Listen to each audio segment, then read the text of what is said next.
రాజులకు రాజు ప్రభులో ప్రభు అయిన యేసుక్రీస్తు నామమున మీకు శుభములు. ఈరోజు దేవుడు మనకు అనుగ్రహించిన వాగ్దానము కీర్తనల గ్రంథము 89వ అధ్యాయము 28వ వచనము.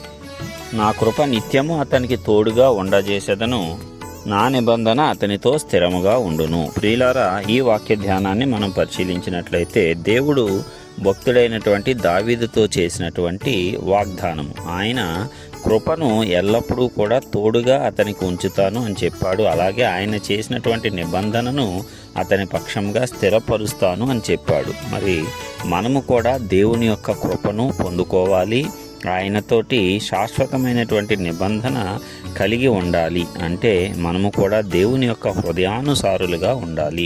మరి దావీదు దేవుని యొక్క హృదయానుసారుడుగా ఉండటం అనేది దేవుడే చెప్పినటువంటి విషయం. అతడు నా హృదయానుసారుడు అంటే దేవుడు ఎలాగూ హృదయంలో ఆలోచిస్తాడో అలాంటి ఆలోచన దావీదుకు కూడా కలిగి ఉన్నాడంట. అది ఎంత గొప్ప ఆధిక్యత!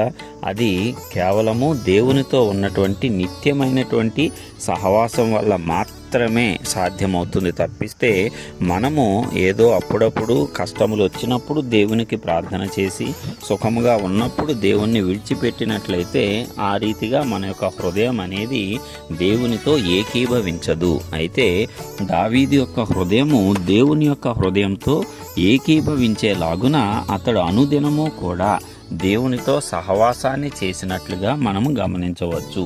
అతడు ప్రతిరోజు కూడా దినానికి 7 మార్లు స్తుతి చెల్లించేవాడంట, మొర్ర పెట్టేవాడంట.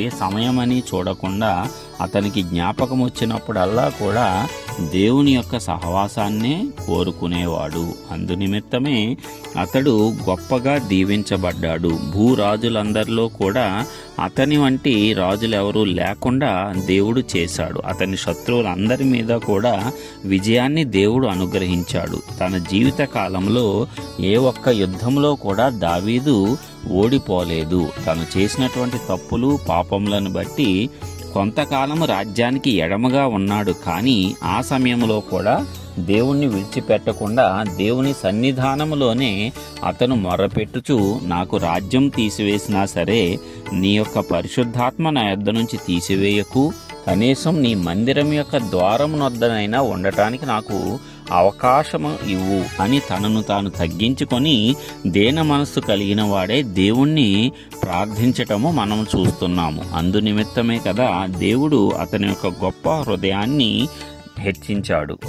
అతని యొక్క హృదయాన్ని దేవుడు ఎంతగానో ఇష్టపడి తన యొక్క హృదయానుసారుడుగా పిలుచుకున్నాడు. మరి నీవు నేను కూడా అలాంటి శాశ్వతమైన కృప పొందుకోవాలి, అలాంటి నిత్య నిబంధన మనకు స్థిరపరచబడాలి అంటే ప్రభు అయినటువంటి యేసుక్రీస్తునందు విశ్వాసం ఉంచితే ఆ దావీదుకు లభించినటువంటి శాశ్వత కృపలు ప్రస్తుతం మనము కూడా పొందుకోవచ్చు. ఎందుకంటే శిలువ ద్వారా యేసయ్య ఆ శాశ్వత కృపను జనులందరికీ కూడా అందుబాటులోనికి తెచ్చాడు. అందుకే దావీదుకు చూపినటువంటి శాశ్వత కృప మనము కూడా పొందుకోవటానికి అవకాశం ఉంది. అది ప్రభు అయినటువంటి యేసుక్రీస్తు ద్వారా మాత్రమే సాధ్యము. ఆయన యందు విశ్వాసం ఉంచి ఆయన రక్తంలో మన పాపములు కడుగుకొని మనము మారు మనస్సు పాప క్షమాపణ నిమిత్తమైన రక్షణార్థమైన బాప్తీసం పొందినట్లయితే మనము కూడా దేవుని యొక్క కృపను శాశ్వతంగా పొందుకుంటాము. దేవుడితో మనము కూడా నిత్య నిబంధన చేసుకున్న వారముగా ఉంటాము.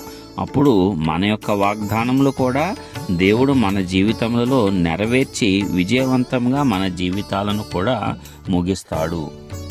కాబట్టి ప్రియులారా, ఈ వాగ్దానం ద్వారా మనము కూడా ధైర్యం తెచ్చుకోవచ్చు. ఎందుకంటే మనకు ఈ అవకాశం లేదు అనుకోవటానికి లేదు, కానీ యేసయ్య శిలువ ద్వారా దానిని అందరికీ అందుబాటులోకి తెచ్చాడు.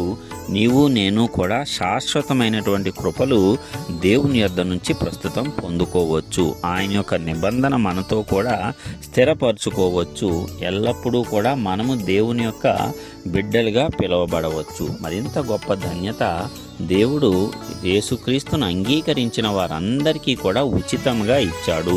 మనము చేయవలసింది ఏంటంటే నమ్మటమే, ఆయన యందు విశ్వాసం ఉంచడమే. క్రీస్తు మన కోసము మన పాపముల కోసము మరణించాడని, తిరిగి లేచాడని, పునరుద్ధాన శక్తితో మనలను పరిపాలిస్తాడని మనము ఎరిగి ఉన్నప్పుడు మన హృదయము పరిశుద్ధాత్మతో నిండుకొని మనము కూడా దేవునితో ఏకీభవిస్తాము. దాని ద్వారా దేవుని యొద్ద నుంచి శాశ్వత కృపను, నిత్యమైన నిబంధనను స్వతంత్రించుకుంటాము.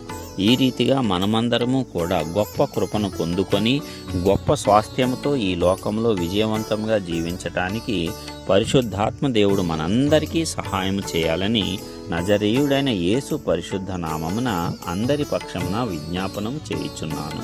ఆమేన్.